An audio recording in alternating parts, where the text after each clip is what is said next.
This is JISOGI Anime Studio Tycoon. This is a worker placement game where you're going to be sending out your different types of workers, your artists, your producers, your writers, to try and get everything in place so that you can release some anime.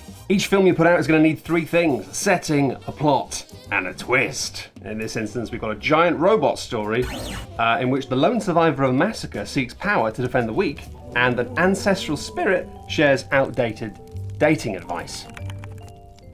And inexplicably, but also sure, yeah, it's taking place in the genre of cyber horror. Crucially, it might not make me any money. And that's because making money in this game is horrendously difficult. Spending money, quite easy. You've got staffing costs, you've got costs for getting anything done. Making money? Now, the eagle-brained of you might remember that we actually talked about this game during Board Games Direct 2025. But then it stayed in my head. It stayed in my head for a long time, and recently the game has been updated in ways that made me thought, oh, you know what? It's time for a video review. And before I get into the shape of how the game plays and talk about some of these individual systems, I'm just going to explain why I think this game is great. JISOGI is a love letter to anime. It's quite evident that the people who made this game have a real love for the art form, the source material, everything involved. It is a hard dive into a niche. I love a niche, even if it's not a niche that I care about. If you don't believe me, watch the video I made about Dirt and Dust not too long ago. This is a game about running an anime studio, but it's clearly made by people who love anime in every shape, size, and form. Hey, full disclosure, I'm an anime enjoyer. As far as I'm aware, it's still not a crime. Do I like all forms of anime, all kinds of anime? No, not really. I've got a little selection of things that I love. Outside of that, it's not for me. But this game's holistic appreciation for every aspect of the genre shines through in the work. That's nice, but I often don't have time for saccharine love letters, and this love letter is a little bit bittersweet. Because while the art in this game and the attention to detail clearly show a love for the source material, the actual mechanics of the game and the rulebook make it clear that their relationship with the genre and with the production of the genre is fraught and complicated and not black and white. This first becomes apparent when looking at the name of the game. JISOGI means to just keep something going. It's a kind of analogy of like a bicycle falls over when the wheels stop moving, and it gives the sense of an engine that you're just trying to keep rolling so that the whole thing doesn't fall apart. And that's very much how this game plays. Fundamentally, this is a game about getting into debt and then maybe getting into more debt, and then after that, more debt. The game's manual suggests that the first time you play it, you don't give every player a debt card to start with. But since then, lots of people have suggested that maybe debt should be a bigger part of the game and actually should cost players more. And this is the reason why I think this game should be of interest to people outside of anime enjoyers. This is an economically mean puzzle. It's like nastier than Martin Wallace getting furious at a bank manager. Debt, debt, debt, debt, all the way down. Tycoon gives the sense of some sort of explosion of a game where you're going to make tons and tons of money. No, this is a game of trying to stay afloat and trying to be slightly more floaty than everyone else as you all sit around the table gently drowning, but whilst having a genuinely very lovely time. These spots on this small board are for worker placement, and they have a bunch of different colours: blue, green, and red, and black. Maybe 3.5 colours, not that many. And on your turn, all you're going to do is place one of your workers onto that board, with each of your workers being a different type of staff member. And enjoyably, at the start of the game, all of your staff, your producer, your writer, your artist, and your director, are all dead inside. The art in this shows them being kind of floaty, ghosty ghouls, which is a very fun way of pointing out that your staff are burnt out, miserable, and have completely lost all hope. But through this board of actions, you might be able to change that. You've got the ability to go onto the staffing space, sending a red worker, one of the producers, paying the cost of that space, and then hiring a new member of staff from a pool of fresh, non-cynical workers, or giving some extra cash to somebody you already employ and making them not hate their job. Your purple workers, the directors, are great because they're wild. You can use their tokens to put an action on any space, and this strategized spot at the top can be used by absolutely anyone. All of these different action spaces are going to give you things that you're going to need to run your company successfully. And thankfully, the action placement in this is not super cruel. If a space is already being used by another player, you can still use it. It's just going to cost more for every person that's already there, which means making those choices early about which spaces to go to and which order to use them in is crucial to manage your budget. Each player is going to take it in turns to activate one of their workers by taking the token off of it and placing it on doing an action. And once everyone's activated all of our workers, the round ends and you might, probably won't, you might release an anime. The most crucial spaces for this are going to be writing and researching. These blue spaces allow you to actually come up with an idea for an anime, which is an important part of making one, apparently. Using these actions allows you to take some tiles from one of these three piles, either plots, settings, or twists, to look at them, and then add them to the collective pool of ideas that are floating around in the ether. After you've done that, you're going to snaffle up some of these ideas and add them to your pool of potential things you might do. So maybe the plot could be that I have to use a virtual world avatar to deal with a real world issue, or it could involve rescuing a mysterious child from an evil organization who we now have to protect. I've got options, but the kind of anime you want to make is going to be dictated by the current trends. There are always 3 different popular trends in play at any time, and at the end of each round, the least popular one slides off the end whilst a new one appears and everyone gets hyped.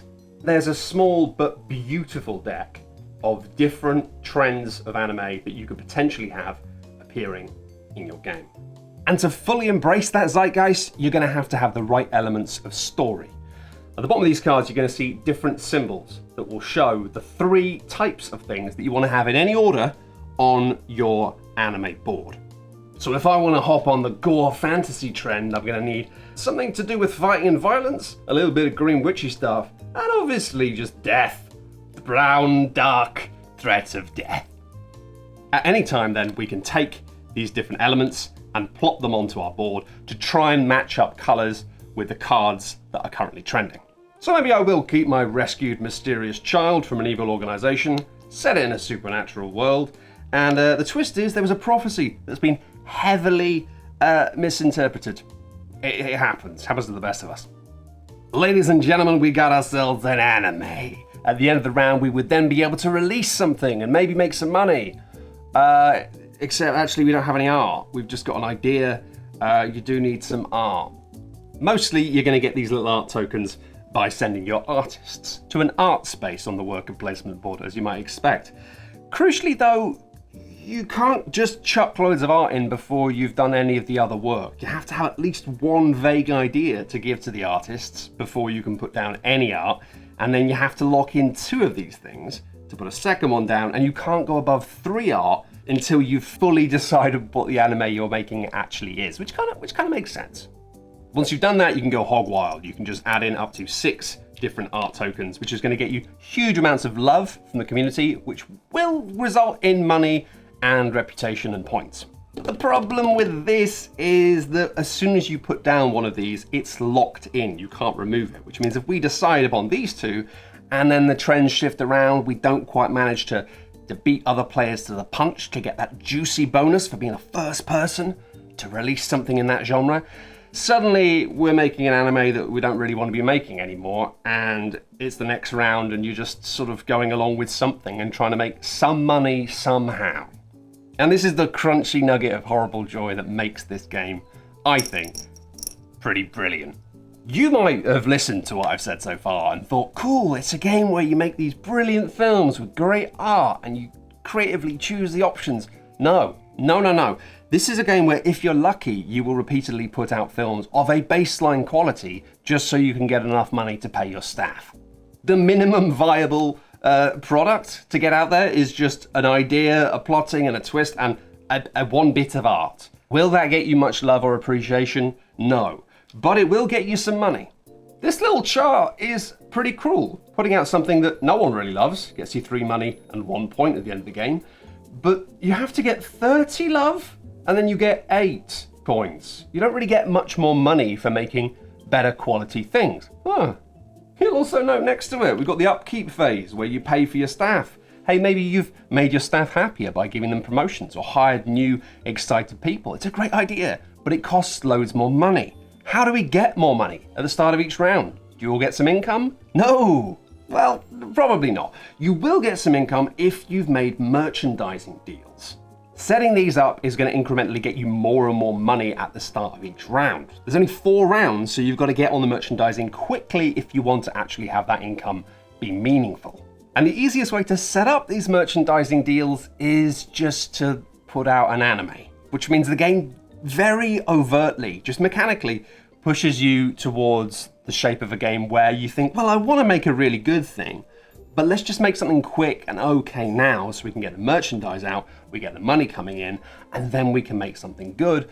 However, in reality, you often just get caught in a loop of putting out bare minimum product so you can make some profits so you can keep the thing going. Now, okay, I've played a lot of mean economic puzzles, and I think that this could quite easily just come across as being cynical, with nothing else beyond that.